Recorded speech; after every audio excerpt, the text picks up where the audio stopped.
Bismillahirrahmanirrahim. Assalamualaikum warahmatullahi wabarakatuh.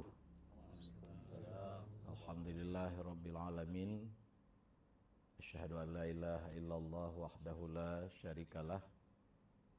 Wa asyhadu anna Muhammadan abduhu wa rasuluh. Allahumma shalli wa sallim ala sayyidina wa maulana Muhammad wa ala alihi wa sahbihi ajma'in. Kaum muslimin, para jamaah yang melihat melalui kamera ini dan seluruh rekan-rekan yang saya hormati, bahwa pada malam ini malam perdana pertama kali oleh teman-teman di Haba Aceh ini mengadakan dakwah atau semacam pengajian agama yang insya Allah akan dilihat dan bermanfaat juga, mudah-mudahan bagi saya dan bagi kita semua.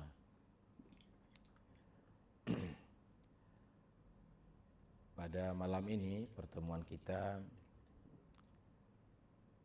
berbicara tentang agama atau biasa kita sebut dengan pengajian, yang barangkali judulnya jalan jalan menuju Allah Subhanahu wa ta'ala.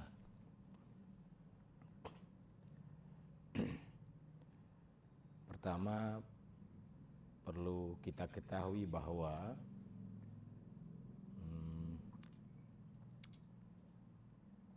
hanya bagi orang-orang yang sudah bangun daripada tidur kelalaian, hanya mereka itu yang pantas, yang layak menuju jalan Allah Subhanahu wa ta'ala. Jadi awalnya kita adalah bangun daripada tidur kelalaian. Para ulama memberikan istilah tidur dari kelalaian ini dengan yaqdah, bangun atau bangkit daripada tidur kelalaian. Dalam sebuah hadis, Nabi kita menyampaikan an-nasu niyamun, manusia itu tidur. Maksud Nabi dalam hadis ini adalah tidur di sini adalah lalai dengan kehidupan dunia sehingga lupa kepada tujuan. Nah, untuk menempuh jalan Allah atau menuju kepada Allah untuk mencari ridhanya, awalnya adalah bangun daripada tidur kelalaian ini. Allah berfirman, innama u'izukum biwahidatin antaqumu lillah. Aku sampaikan satu perkara kepadamu, bangunlah kamu untuk Allah. Ini bangun yang dimaksud daripada tidur kelalaian. Jadi orang tidur nggak bisa berjalan. Maka untuk bisa berjalan, inilah dia, yaqdah. Awal perjalanan bangun, bangkit kita daripada kelalaian dengan kehidupan dunia yang fana ini. Para ulama menjelaskan ada 3 tanda bahwa kita sudah bangun daripada tidur kelalaian. Tanda pertama adalah dia melihat nikmat-nikmat Allah itu melimpah padanya, dan dia berusaha dan berjuang untuk mensyukuri nikmat-nikmat itu. Itu tanda pertama. Jadi kita melihat begitu banyak nikmat-nikmat Allah pada kita. Bahkan kata para ulama, walau kita dalam kondisi miskin yang sangat, walau kita dalam kondisi sakit yang sakit yang berat Nah, dalam kondisi itu kita melihat nikmat Allah begitu banyak pada diri kita ini. Nah, itu adalah tanda pertama bahwa orang itu sudah bangun daripada tidur kelalaian. Tanda yang kedua, seseorang itu melihat dirinya penuh dengan dosa dan kesalahan. Lalu dia berupaya untuk memperbaiki diri, untuk taubat, untuk merubah kepribadiannya yang tidak baik, untuk merubah tingkah lakunya yang tidak sejalan dengan syariat yang dibawa oleh Nabi besar Muhammad SAW. Jadi tanda yang kedua itu kita melihat pada kita ini penuh dengan keterbatasan dan kekurangan, penuh dengan dosa dan kelalaian. Itu tanda yang kedua. Tanda yang ketiga, kita ini sudah dapat melihat mana hari rugi dan mana hari laba. Hari rugi dan hari laba dalam penilaian agama. Umpama kita melihat hari ini, ada perintah-perintah Allah terabaikan. Berarti hari rugi itu namanya. Atau sebaliknya kita melihat seluruh perintah Allah pada hari ini dapat kita laksanakan, dan larangan-larangan Allah pada hari ini selamat kita daripadanya, artinya berhasil kita hindari. Berarti itu adalah hari yang laba namanya. Jadi tanda ketiga, kita sudah dapat mengenal mana hari laba dan mana hari rugi. Nah, itu 3 tanda jika kita miliki, berarti kita sudah bangun daripada tidur kelalaian. Nah, orang itulah yang pantas, yang layak menempuh jalan Allah atau yang dapat menuju Allah Subhanahu wa taala. Nah, jalan apa? Itulah jalan yang selalu kita minta di dalam sembahyang dengan doa atau ayat ihdinas siratal mustaqim. Tunjukilah kami ya Allah jalan yang lurus. Nah, jalan yang lurus.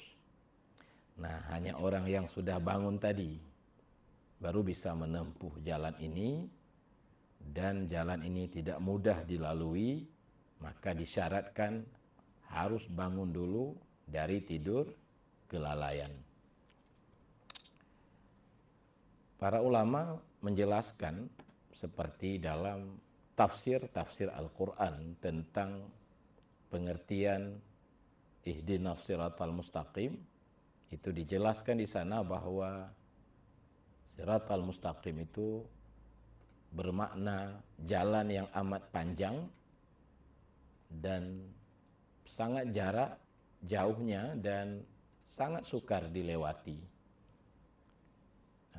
Sehingga seorang ulama besar bernama Imam Al-Ghazali mengatakan itulah rahasia kenapa doa ihdinas siratal mustaqim itu wajib diulang-ulang sampai 17 kali dalam sehari semalam. Karena yang kita minta adalah jalan yang sukar dilewati. Dalilnya di antara lain seperti hadis yang disabdakan oleh Nabi, ala innal jannata khuffat bil makarih, bahwa jalan ke surga itu penuh dengan kesulitan dan kesulitan. Kesulitan itu dimaksud menurut penjelasan para ahli ilmu adalah bukan tidak mampu kita lakukan, tapi kesulitan itu adalah bertentangan dengan hawa nafsu, maka sukar sekali. Sementara pekerjaan yang lain yang lalai walau berat ternyata mudah sekali kita lakukan karena sejalan dengan hawa nafsu. Langkah awal menempuh siratal mustaqim itu adalah dengan lari ya daripada kebodohan kepada ilmu. Sehingga ada sebuah kitab namanya Manazil As-Sairin, memberi judul pada persoalan ini dengan firar judulnya, yaitu lari, berdasarkan ayat fafirru ilallah, larilah kamu kepada Allah. Langkah awal dalam melakukan ini atau lari tingkat dasar ini adalah kita harus lari daripada bodoh kepada ilmu. Artinya lari dari tidak mengerti ya, lari kepada mengerti. Dari tidak paham, lari kepada paham. Nah, disinilah kita dituntut awal perjalanan mempelajari ilmu-ilmu syariat. Dan itu adalah wajib ya, hukumnya wajib, yang paling wajib malah, dan kegiatan yang paling afdal dari segala yang afdal. Untuk kewajiban ini kita dengar selalu hadis, carilah walau ke negeri Cina. Hadis lain, carilah walau engkau harus menyeberangi lautan api. Itu kewajiban yang penting sekali. Pertama adalah mempelajari hal-hal yang berkaitan dengan ketuhanan, dengan Allah yang akan kita sembah. Kalau kita tidak mau, tidak bisa tidak mempelajari tentang Tuhan, tentang Allah, berarti kita tidak kenal. Kalau kita tidak kenal, bagaimana kita menyembahnya? Maka awal mukallaf ini diwajibkan memahami sifat-sifat yang layak pada Allah, sifat-sifat yang tidak layak pada Allah. Sebagaimana itu semua telah dijelaskan oleh ulama kalam dalam karya-karya mereka yang wajib kita memahaminya. Sifat-sifat Allah mulai dari wujud, qidam, baqa dan sebagainya, itu harus wajib, mesti kita mendalami itu. Termasuk tentang kenabian ya, termasuk tentang sam'iyat, hal-hal yang wajib kita yakini, adanya surga dan neraka. Kita wajib mengiktikad, meyakini adanya azab kubur, ada nikmat kubur dan sebagainya. Itu ilmu awal yang tidak boleh tidak harus kita mengerti. Ilmu lain yang mesti kita pelajari adalah hukum-hukum syara. Nah, sebagaimana yang telah ditulis oleh para ulama fikih tentang hal-hal yang berkaitan dengan syarat dan rukun-rukun ibadat. Biasa kita sebut ilmu fikih atau ilmu fikah. Dan jika ini kita tidak mempelajarinya, maka kita tidak tahu mana hal-hal yang membatalkan, mana hal-hal yang mensahkan ibadah itu. Ilmu lain yang fardhu ain kita pelajari dan sangat tidak boleh bodoh dalam soal itu, yaitu hukum-hukum yang menyangkut dengan akhlak, sebagaimana ditulis oleh para ulama dalam kitab-kitab tasawuf. Seperti di Aceh ini sering dipelajari kitab Sairus Salikin, kitab Ihya dan lain-lain. Nah, itu ilmu mengajarkan kepada kita tentang sifat-sifat ya yang wajib kita miliki. Wajib ya, bukan sekedar memahami itu, seperti apa itu ikhlas, apa itu ridha, apa itu tawakal, apa itu makna sabar, Apa pula yang dilarang daripada sifat tercela seperti hubbud dunia, hubbul jah, lain-lain, ya, dengki, takabur, semua itu wajib kita pelajari agar kita bisa melaksanakan, artinya menghindari sifat-sifat yang tercela itu. Itulah tugas pertama orang yang menempuh jalan Allah, lari daripada bodoh kepada ilmu. Kemudian masih tingkat pertama juga, lari daripada malas kepada rajin. Jadi kita wajib lari daripada sifat malas kepada sifat siap mengamalkan apa yang kita dalami itu.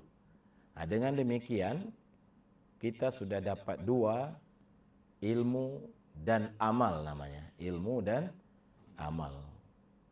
Itulah makna iyyaka na'budu. Hanya kepadamu ya Allah kami menyembah. Maksudnya kami melaksanakan perintah-perintahmu dan menjauhi larangan-laranganmu. Nah, jadi kalau sudah kita miliki ilmu dan amal dan sudah kita pahami dan sudah kita amalkan, berarti awal dari agama sudah kita miliki. Itu disebut oleh ulama dengan istilah syariat. Nah, itulah ini maksud dengan syariat. Melaksanakan perintah dan menjauhi larangan. Jika itu berhasil kita lakukan, baru sah kita katakan iyyaka na'budu, hanya kepadamu kami menyembah.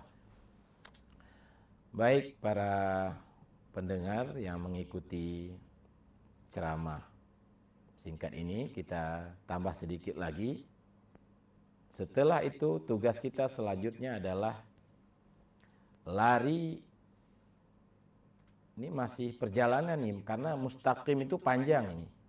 Ya, lari daripada khabar kepada syuhud. Khabar kepada syuhud. Khabar itu artinya kita meyakini perkara-perkara gaib yang disampaikan oleh Al-Quran dan hadis, seperti umpama adanya surga, ada neraka. Jadi kita percaya itu. Nah, sekarang lari daripada sekedar syuhud, memandang dengan mata batin kita keberadaan surga dan keberadaan neraka dan perkara-perkara gaib lainnya. Sekarang kita lihat ya, kita dulu, jangan kita katakan ke orang lain. Kita ini percaya neraka, tapi kita tidak takut pada neraka. Ini aneh sekali ini. Kita percaya betul adanya surga, tapi sedikit pun kita tidak rindu padanya. Ya kan? Ini ada persoalan apa ini? Masa setelah diyakini neraka itu berbahaya, tapi kita santai-santai aja. Karena keberadaan surga dan neraka hanya di dalam ilmu, belum berada di dalam rasa. Maka kita harus lari daripada khabar kepada syuhud, memandang surga dan neraka dengan mata batin, sehingga kita terasa takut sekali melakukan dosa karena kita merasakannya, neraka itu, dan kita begitu gairah, semangat melakukan ibadat karena kita merasakan keberadaan surga. Itu istilah para ulama, lari daripada khabar kepada syuhud. Nah, ini sudah berat mustaqimnya, jalan siratal mustaqim sudah terasa harus melalui mujahadah yang benar. Masih tingkat kedua ini, lari daripada resam syariat kepada ta'aruf ilahi. Maksudnya adalah lari dari memandang amal, ya, lari kepada memandang sumber terjadinya amal, itulah Allah. Karena kalau tidak ada daya dan upaya, tidak ada pertolongan Allah untuk kita beramal, kita tidak bisa beramal. La haula wa la quwata illa billah. tidak punya kekuatan, tidak punya daya upaya kita melakukan kebaikan, menghindari dosa dan maksiat, melainkan dengan maunah, pertolongan Allah Subhanahu wa taala. Nah, jadi kita beramal tidak lagi melihat amal itu dari kita, tapi kita melihat amal kepada pemilik amal.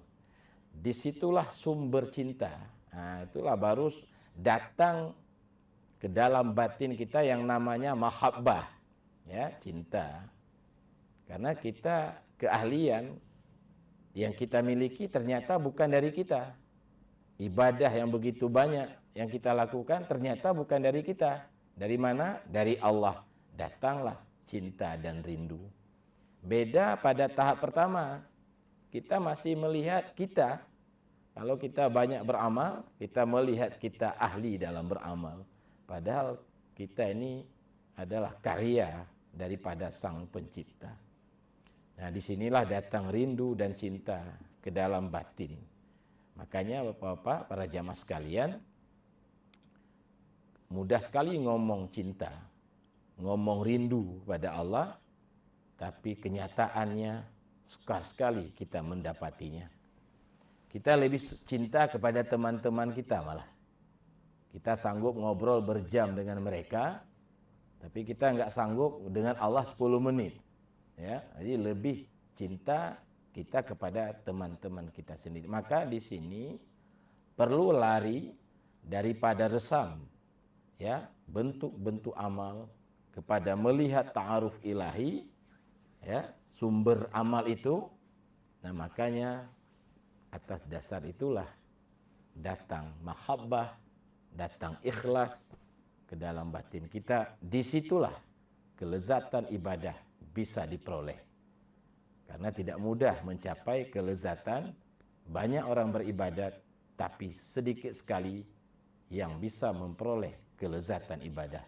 Dan jika ini bisa dicapai, maka tanda-tanda ibadah itu diterima, alhamdulillah sudah kita miliki. Itulah tahap kedua. Pada saat itulah baru sah kita mengatakan wajjahtu wajhiya lillazi fatara samawati. Aku menghadap dengan batinku pencipta langit dan bumi. Selama ini kita bukan menghadap hati kepada Allah, tapi kita percaya adanya Allah. Beda itu. Nah, di sini baru sah wajjahtu, aku menghadap, wajhiya, zatku, diriku kepada Allah pencipta langit dan bumi ini. Baru salat kita tidak lagi bohong. Kalau belum sampai ke situ, salat kita bohong.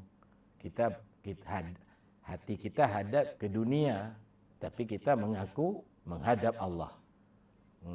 Makanya salat kita, ibadat kita kebanyakan tidak bisa menghalangi perbuatan mungkar. Padahal Al-Quran mengatakan sembahyang itu mencegah perbuatan keji dan mungkar. Malah orang salat lebih banyak mungkarnya dari salatnya. Itulah perlu kepada firar seperti dijelaskan. Dan tauhid kita kalau sudah sampai ke sini bukan lagi akidah namanya. Itu sudah berubah kepada nama tauhid khawas. Kalau sebatas meyakini itu namanya akidah. Ini namanya tauhid khawas. Dalam kitab Durun Nafis itu disebut dengan tauhid kasyaf. Terbuka batin kita, kita dapat merasakan keberadaan Allah. Tidak sebatas mempercayai adanya Allah. Yang terakhir, puncak agama, ya, lari kita dari memandang alam akuan kepada memandang mukawin, pencipta alam itu. Kita dapat melihat keberadaannya melalui alam semesta ini. Jadi wujud alam ini, keberadaan alam ini adalah dari adanya, dari perbuatannya. Maka wujudnya itu bukan wujud hakiki. Dia itu adalah karya dari Sang Pencipta. Yang wujud hakiki itu adalah Allah Subhanahu wa taala. Jadi kita melihat Allah adalah hakikat, sumber segala sesuatu, ini disebut oleh para ulama dengan istilah hakikat. Disitulah baru sah kita katakan wa iyyaka nasta'in, hanya kepadamu kami minta tolong, hanya kepadamu kami bisa berpegang, tidak kami bisa berpegang, tidak kami bisa minta tolong kepada jabatan kami, kepada uang kami, kepada harta kami yang melimpah. Tapi hanya kepadamu ya Allah, karena selainmu la haula wala quwata, tidak ada daya dan tidak ada upaya.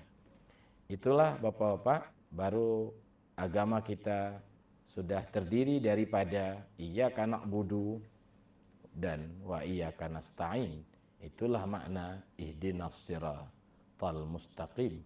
Tunjukilah kami ya Allah jalan lurus, jalan iyyaka na'budu dan wa iyyaka nasta'in, atau jalan syariat dan hakikat.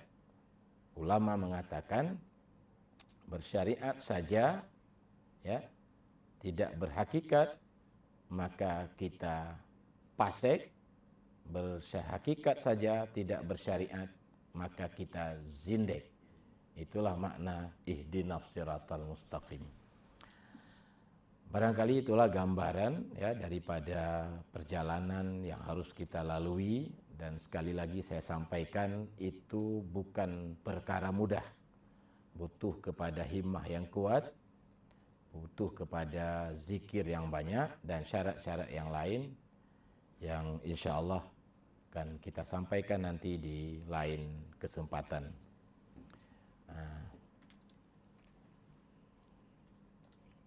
Ada apa? Oh ya, ini ada pertanyaan. Ya, ada pertanyaan. Saya membaca beberapa karya para ulama, di antara lain, ya kalau saya tidak salah ingat karya-karya Imam Sya'rani. Apakah guru-guru syariat itu boleh diganti-ganti?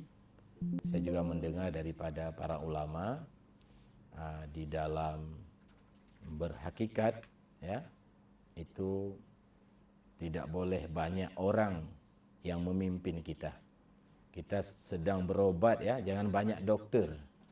Karena lain dokter, lain resepnya nanti, maka kacau jadinya. Itu penjelasan para ulama dalam banyak kitab. Adapun ilmu-ilmu syariat itu boleh kita mempelajari dari banyak guru. Tapi saat rohani kita dibimbing, saat kita sedang ke dokter rohani ini, itu dari penjelasan para guru dan ulama kita mendengar hanya dibolehkan satu, kecuali nanti setelah guru itu tidak ada dan kita diizinkan untuk mencari dokter rohani yang lain. Begitu jawaban tentang pertanyaan ya, barangkali banyak kekurangan dalam jawaban dan dalam penyampaian. Gimana ya? Ya. Baiklah, untuk pada pertemuan ini kita cukupkan saja. Terima kasih kepada semua teman-teman dan para jamaah yang mengikuti ini. Saya ucapkan terima kasih dan sekali lagi mohon maaf banyak kekurangan dan keterbatasan dalam penyampaian ini. Semoga bermanfaat bagi saya dan bagi kita semua. Assalamualaikum warahmatullahi wabarakatuh.